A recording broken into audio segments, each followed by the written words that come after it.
just counting 1 week to the end of November, and of course get into December, the 31 days of December, and of course after December, January 2022, according to His Excellency President Yoweri Kaguta Museveni, that's when we expect to fully open up the economy to again get back to those ways, but of course with a target threshold of how many people we need to see vaccinated. Now that means if you're not yet vaccinated, please go find this job anywhere, especially at the health center 3s in your various districts.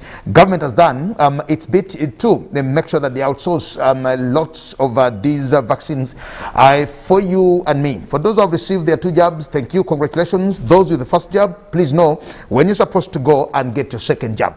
But yet again, remember, we're also in times when we also have terror threats in our communities and where we are, so we need to be very vigilant. When you look at anything that you are suspicious of, please just don't waver it off. Make sure that you alert the powers, or make sure that you make people know that there is a problem. We'd rather err on the side of caution, but yet again be safe. Welcome and thank you so much for choosing to be with us. Now to our conversation this morning, my name is Uganda Samakula Zixoka, and of course on GMU Extra, I have Mrs. Stella Alibatese. Stella Alibatese is the director for the National Personal Data Protection in this country, and of course she is with me. You're very welcome, Mrs. Stella.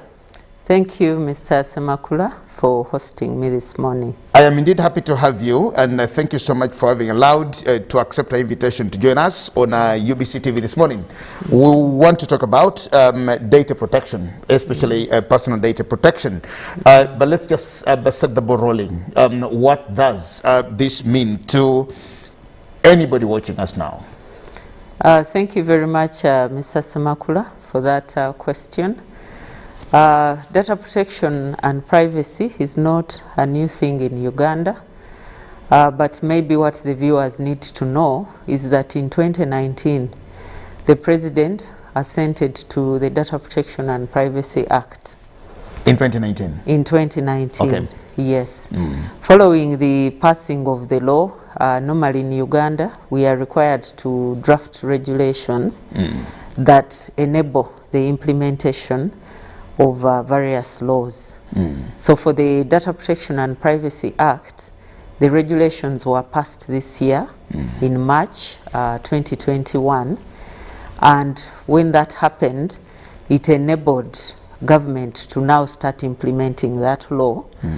One of the first things that government did was setting up the Personal Data Protection Office, which I head. Okay. Yes, and generally, that law enables the protection of our right to privacy as citizens and even residents that are in Uganda. Okay. It means that if an organization is collecting personal data, and personal data meaning your name, your age, your date of birth, your address, your location, your CCTV footage. There are many things, as long as that information can identify you as Mr. Semakula, or it can identify me as Stella Alibatese, that is personal information. Okay. So for all organizations collecting, processing, holding, storing personal information, this law now applies to them. Okay.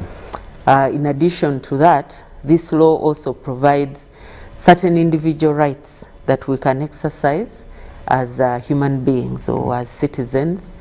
Rights such as the right to information, that these organizations are supposed to give you certain information before they collect your data, so that you understand why they are collecting your data, how they will use it, who they will share that data with, what rights you have in respect of that data, and things like that. Okay, yes. Very important. So now, as data protection, privacy and protection rights, and the Kampala office that was just opened recently, you said, yes. Which ministry are you under? Which department are you under? NITAU, URSB, UCC? We just need to know who are you operating under? We are under the Ministry of ICT Okay. and National Guidance. That is our parent ministry. And the ministry was the sponsor for this law. When this law was passed, the law also provided for where the office will sit. So the Personal Data Protection Office is an independent office that sits within the National Information Technology Authority, Uganda. Anita, you. Yes. Very important. Now, when you talk about data protection, privacy itself, and now that we have the law, are we sure this is a very good law, that it doesn't infringe on any other personal privacies or rights as it is? Are we sure that the collection of data, how it's kept, and quite a number of things, is the law good enough to guarantee the protection of data with you? It is a very comprehensive law. Very comprehensive. Previously, before it had been passed, we had snippets of what I would call snippets, different provisions within various laws, but they were not comprehensive enough. For instance, we know that under the Registration of Persons Act, there is a section that provides for protection of personal data, because the organization that collects, that issues us national IDs, you'll agree, collects a lot of our information. So that law had provided for certain aspects there. When you consider, for instance, the Regulation of Interception of Communications Act, it had also provided certain protections there. But we needed a comprehensive law that is regionally accepted, internationally accepted. This law has about 7 key principles that internationally anyone dealing with personal data must comply with. Could we know which principles these are? Some of these principles, for instance, are accountability, and the law requires anyone who collects, processes, or controls personal data to be responsible to the data subject, and the data subject is that person whose personal data is being collected, to be responsible for that information that you've created, that you've collected, and demonstrate compliance with the law. Now, this requires you, for instance, to have in place a data protection framework within the organization that details why you collect that data, how you use it, how the data subject exercises their right. Accountability requires that when you're sharing information or when you're using a third party to process the data, that you have contracts that will ensure that that processor also complies with the law. It requires you to designate a data protection officer so that you have a champion within the organization dealing with data protection. It requires you to have privacy policies. The accountability principle actually helps you to comply. The second principle is that when you collect this personal data, you must collect it fairly and lawfully. Lawfully meaning, do you have a right to collect get the information? Yes, to get that information. Is it documented so that when I come to you, I know what law empowers you to do that, or what contract empowers you to do that? The other principle is quality, ensuring that whatever information you're collecting is of good quality, and the law requires you as much as possible to collect directly from Mr. Semakula, because you know your details better. There are issues to do with the principle of transparency, which requires you to give the individual as much information as they need to enable them make an informed consent. Security, once you have it, you must secure it. So there are a number of principles. There are 7 key principles that you must comply that's with. very important. But yet again, what informed the enactment of this particular act? Because when you look into Uganda, and of course the way we manage some of these things, you will notice that we normally have issues, especially when we get to the Administrator General. We have issues when we get to the Minister of Lands. We have issues when we get to the Passport Office. We have issues when we get to RSP. We have issues when we get to the National Registrations of Persons, now NIRA, for example. Why you find a state with very varying details. She has this year and another date of birth year and some. So what really informed the making or the enactment of this particular law? What were you trying to achieve, or what were we as a country looking for to streamline? The law that would streamline the problem that you're raising is actually the Registration of Persons Act, which put the registration aspects for individuals under one body, which is NERA. That authority? Yes. Now, the Data Protection and Privacy Act is totally different from what they do. This act was set up to ensure your privacy. Because when NIRA, for instance, collects your information, they take it from you. Yes, it is your right to know what information do you have about me, how are you going to use it. They have to inform you so that you ensure that they only use it for that purpose, that specific purpose that they have identified and communicated to you. This law removes the aspect of people selling personal data, because you know, for business they can actually sell your data, and then you get people communicating, you know, marketing items to you.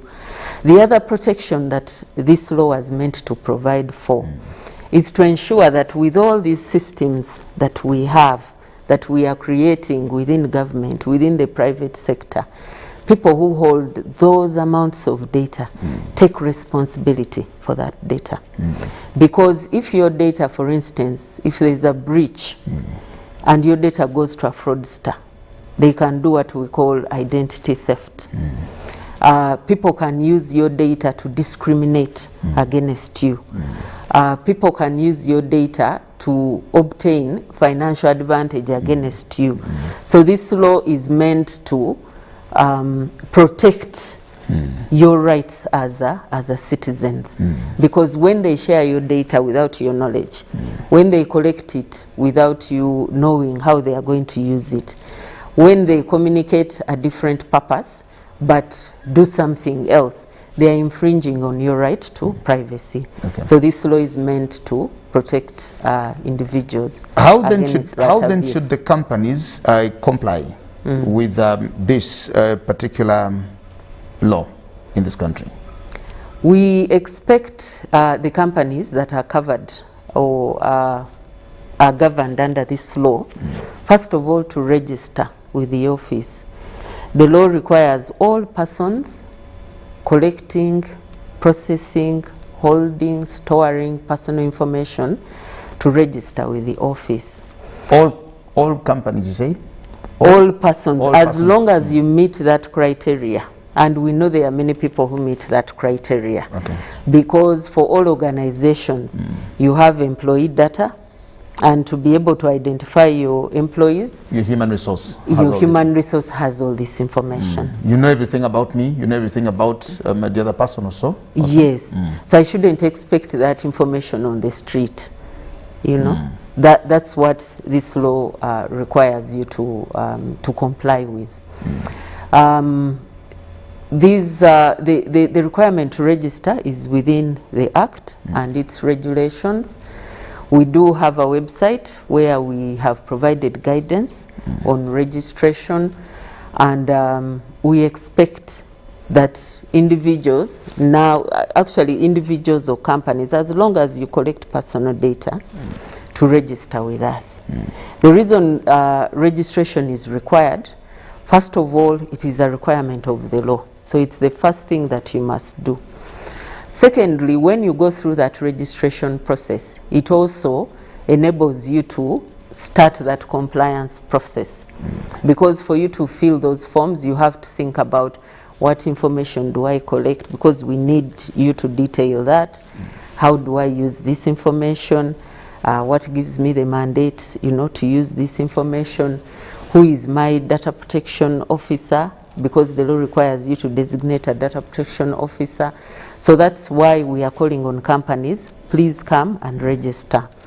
In addition to that, once you register with us, then it's easy for us to give you the support that you need to be able to comply.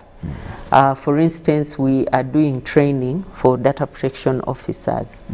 We are not able to know who is a data protection officer in different organizations if you're not registered with us. If we have communication that we need to give out, if you get complaints from data subjects, it will be very good if they come to you when you're already registered and you've started on that compliance journey. So beyond registration, there are certain things we expect that you'll designate a data protection officer who will be your data protection champion, that you'll start embedding issues of privacy in all your work. For instance, if you walk in, let's say here, at UBC, you'll have a receptionist at the entrance. That receptionist is picking details. How do from you people coming? Yes, for the people coming in. How are you maintaining that information? You have CCTV cameras. How are you protecting? You mean you're even interested in that? That Jagera comes to NITA you, yes, and they write in the book and say, I am here today to see maybe the MD or ED. So you're talking about that also? Yes. That also needs protection? Yes. From this person who is at the reception? That person who is at the reception needs to know what her responsibilities are towards that register that she's collecting, because it has a name, it has the contact, a telephone number, it may even have the address. And maybe the reason for my visit. The reason is not really personal information, but telephone number? Telephone number, address, your name, but even the people you meet, by the way. Because every time there's a breach of your personal information, there could be things that cascade from that. For instance, if someone stole that book, there are many things that could come out. To know that whenever he comes here, he meets the MD. Exactly. Whenever he comes here, he meets the finance officer. Exactly. You know, because as long as someone can identify you, they can do many other things. They can maybe track your movements. There's a lot that people can gain if they know that this is the individual, this is the information available for them. So the responsibility is that if you have a privacy framework in place, you'll make sure that from the reception, the receptionist is aware of their responsibilities. And I think you've also just said something in passing, but that's very important for you to make it more clear. Do you now encourage these companies to have that privacy framework for themselves, for that particular bit? Because we look at these books, these register books at the reception as if just a tradition, that you come and there is this girl seated or this man seated, and their duty is Santa is here, write a name here, and then you come, I've come to see Stella. And to them it's just as casual as that is. They leave the book there, walk away, go do the thing. So do you also have plans now, you who are mandated to hold and manage and help us implement this law, to help these organizations or companies to enforce or to have that particular in-house system of protection? Yes, that is the intention. That's the intention. We are recommending to all companies to have privacy, data protection and privacy frameworks. And if you have that framework in place, the receptionist will know that when I'm walking away, I look up that register because it has personal information. The HR person will know that if I'm going to share the employee list with a bank for purposes of offering loans, I should get consent from the employees, because they don't know that you're sharing their information with other people. So if you've done that framework, you'll have gone through that process of knowing what you're collecting, how you're using it, ensuring that you train your staff, you'd have put policies and procedures in place that enable you to ensure that you're complying with the law. So privacy frameworks are very important. What's the grace period of compliance to this particular policy or law, brother? Well, there's no grace period for the compliance with the law. Once the law is passed, you're required to comply with the law. However, for registration, to enable, because we know the regulations were passed in March, the office... March this year? Yes. March this year. Yes, the office was set up at the end of July when I was appointed this year. We know that people have not yet registered. So we've given them a grace period up to the end of December this year to register, because there's no excuse now. The forms are there. The guidance note on how to register is there. The office has staff. We are available to assist. If you have inquiries and the like, we are available to assist you with that registration process. And the fee is also very minimal. It's 100,000 for that registration to take place. Okay, you say you've given them up to December, so they up to December 31st. So they just have 1 month to say 1 month and maybe 2 weeks, so 1 month and a week.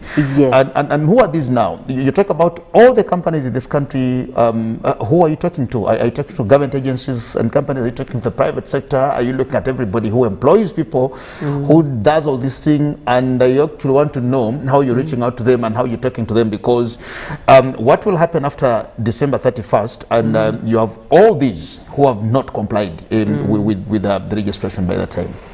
The people we are talking about are actually many. So it may be an individual, as long as you're collecting a lot of information. And this could be as little as you have, let's say, 50 staff or 20 staff. We are talking to the private and public sector. This law applies to even government agencies, public agencies. So we are talking to ministries, we are talking to... You're virtually talking to everybody. Yes, we are talking to everyone. And are you sure that by 31st December you shall have had all of them register? Well, we've given that grace period. We are available to receive those applications. We are also writing individual letters to these organizations. So we expect people to comply. What is required of me as an organization or as an individual who registers this data? What is required of me? I'm only thinking somebody could be watching TV now and they're hearing about this for the first time, but they have 5 weeks to deal with the process, and they would love to comply by 31st of December. What is required of them, and how should they move? What should they do hereafter? What is required of them is to download the form. There are 2 forms, yes, from our website.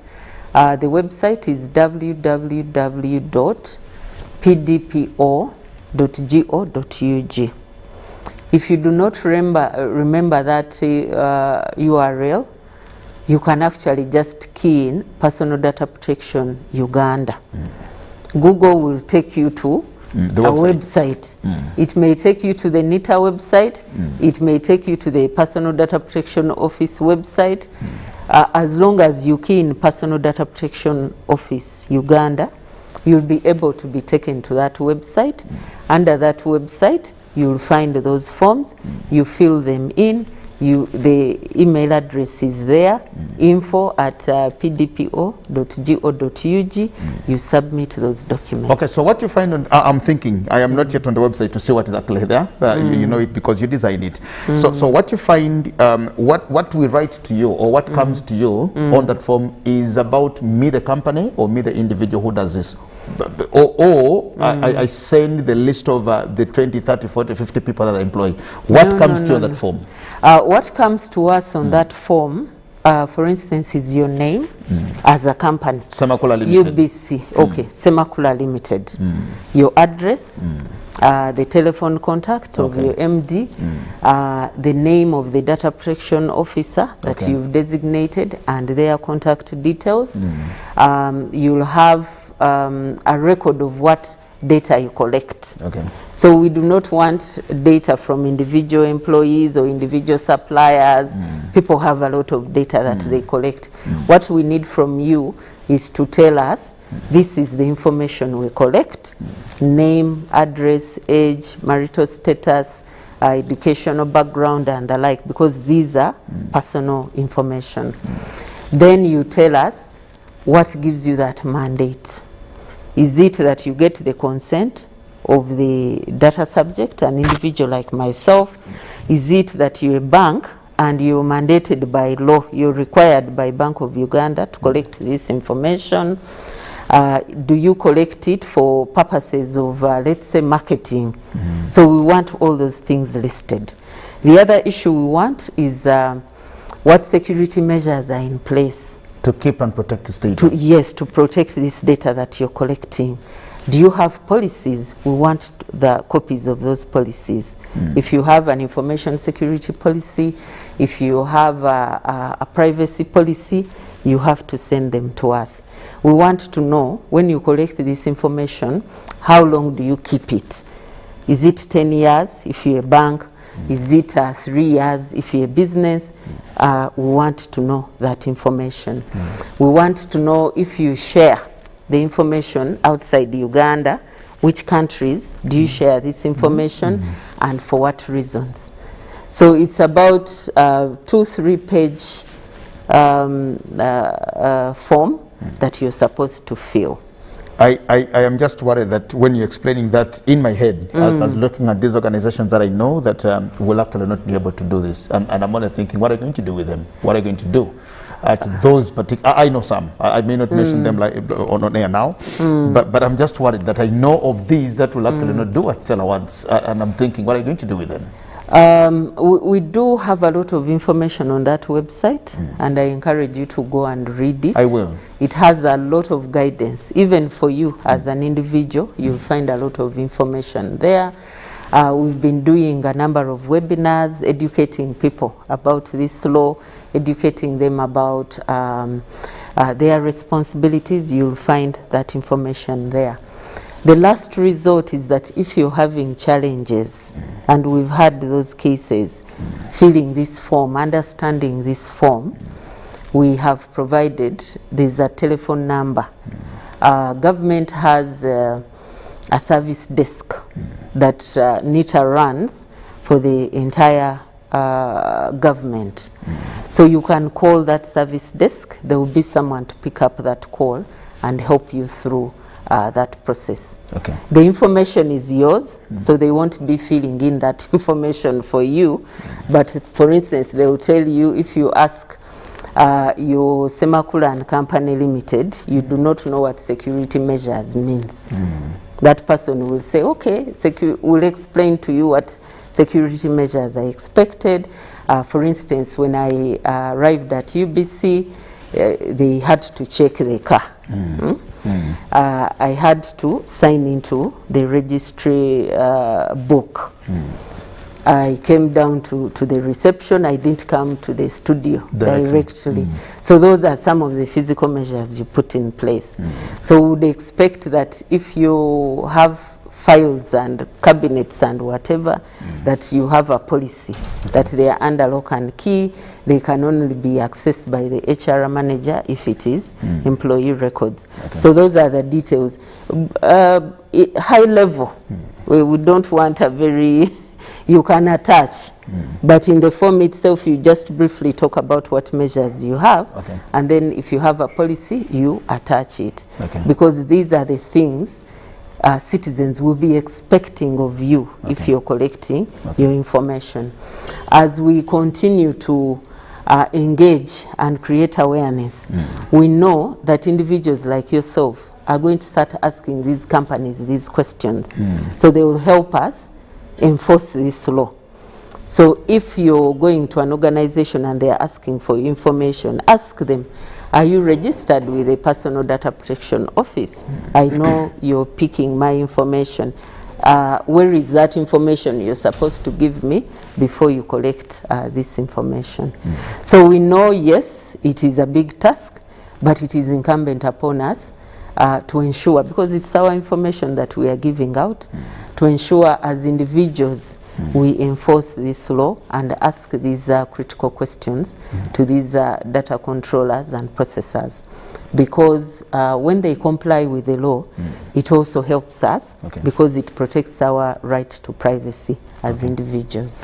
Have you made any specific plans for churches? Because I know this is where you also might find a lot of problem with the churches, more so.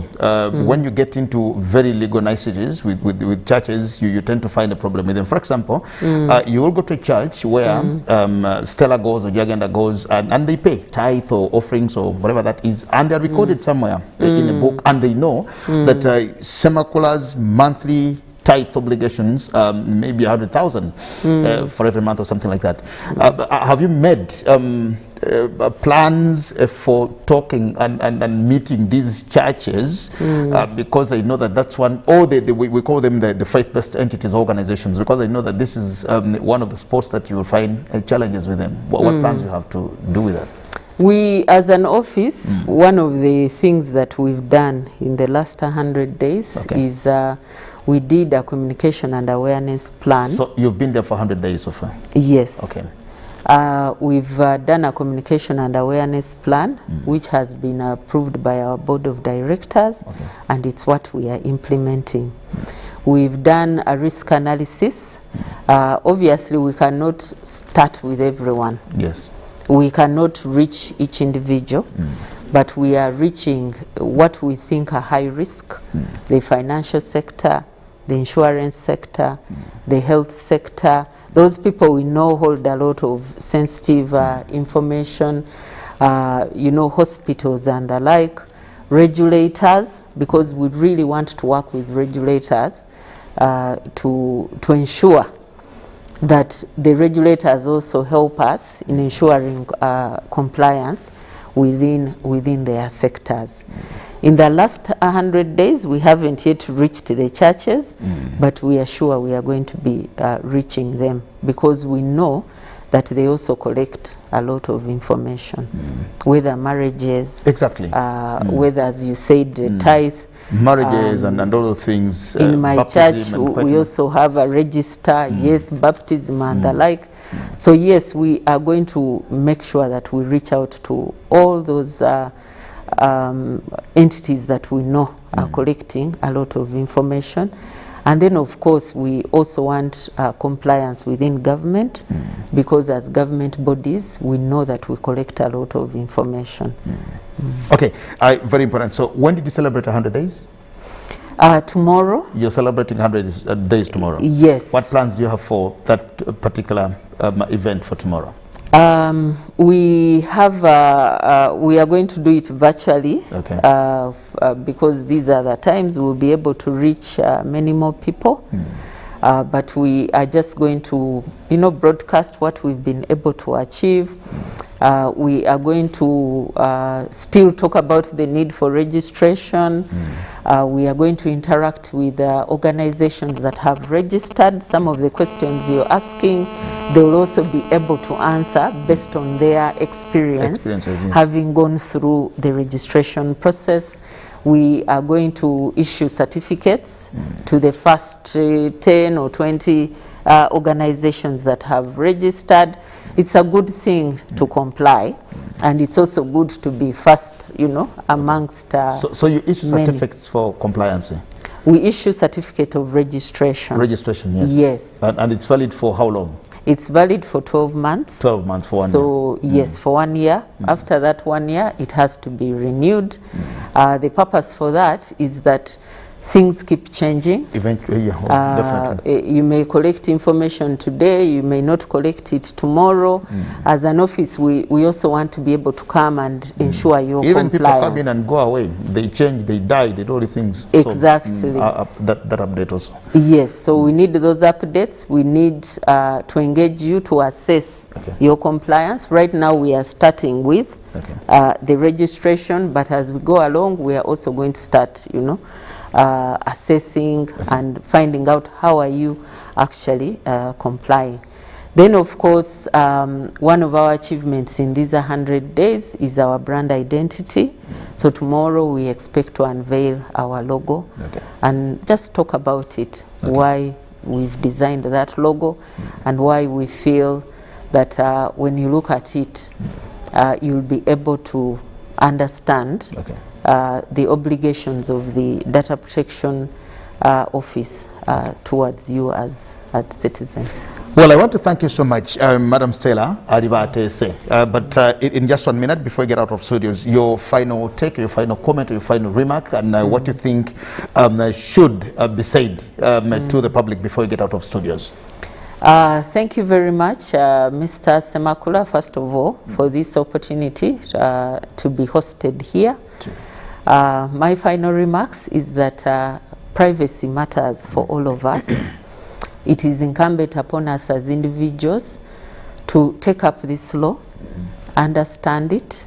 We have provided this information on our website, and it's important as citizens to enforce our rights. And you enforce your rights first by understanding what rights you have under the Act, and by ensuring that any person, any organization, whether private or public, that is collecting your information complies with the law. And that compliance starts with registration. So ask those questions. Are you registered? Why are you not registered? Thank you very much. Well, thank you so much. Once again, Mrs. Stella Aribatese from the data, what do you call it? From the Personal Data Protection Office. Personal Data Protection Office. Yes. Yes, and your offices are? At NITAU. At NITAU. Yes, okay. Because we are an office under within, NITAU. yes, within okay. NITAU. Thank you very much, Stella, for having allowed to join us this morning. And of course, we'll stop the conversation here for tonight. It's a Wednesday today. And to just remind you that tonight at 10 p.m., of course, Charles Odongfo will also be here with Behind the Headlines. And I don't have to miss that out. We'll continue again with GMU Extra tomorrow on yet another very good day. But let's be vigilant as we also manage our lives. And let's also remember to go and vaccinate as much as we can to prep ourselves for January 2020, which is just a few days away from now. My name is Jaganda Samakola Ziksoka. Blessings, good morning, and bye-bye. Welcome. Thank you so much. Thank you so much. Studios in Kampala. This is Good Morning Uganda Extra.